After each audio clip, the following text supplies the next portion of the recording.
Alors, pour cette intégrale de cos de log x, bah, je vais l'appeler grand L déjà. Je lui donne un nom, vous verrez pourquoi ça va être utile.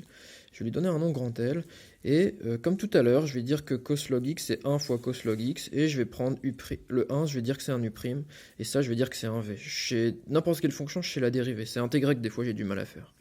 Bon, donc si j'ai pris ça, je vais appliquer ma formule d'intégration par partie qui me dit que ça fait u fois v moins intégrale de uv'.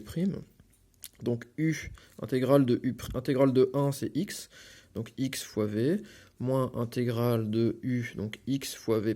Alors c'est quoi la dérivée de v? V c'est une composition, hein, c'est un truc en chaîne comme la vidéo des Canadiens, cos de log x, donc je dérive l'argument, donc ça fait dérivée de log x, ça fait 1 sur x, fois la dérivée du cos appliquée en l'argument, mais la dérivée du cos c'est moins sinus. Donc fois moins sinus de log de x, fois moins sinus de log de x.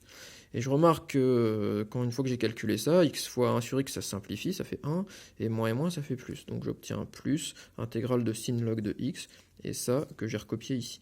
Alors je vous laisse ensuite, une fois que j'ai fait ça, bah, j'ai grand L qui est égal à ça, et je vous laisse essayer de réfléchir comment je peux continuer pour trouver grand L en continuant. Alors ça c'est déjà calculé, donc ce qui me reste à faire c'est ça, et là-dessus en fait l'idée c'est que je vais faire la même technique que j'ai fait ici.